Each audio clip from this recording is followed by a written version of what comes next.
السلام علیکم ناظرین، کیا حال ہے؟ طبیعت سے ٹھیک ہے؟ میں تارا ہوسٹ جمشید بلوچ تساں دے پے بلوچ ٹی وی جنہاں سارے چینل سبسکرائب نہیں کیتا اپنے چینل ضرور سبسکرائب کرو، لائک کرو تے شیئر کرو دوستاں نال۔ Subscribe.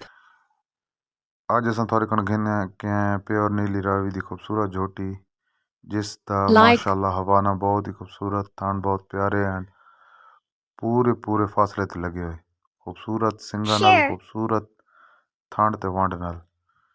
جس بھائی کو ضرورت ہوئے سکرین تے نمبر مالک دا شو ہوندا پہ، ضرور انہاں نال رابطہ کرنا ہے۔ جھوٹی دی ڈیمانڈ 4 لاکھ روپے ہے۔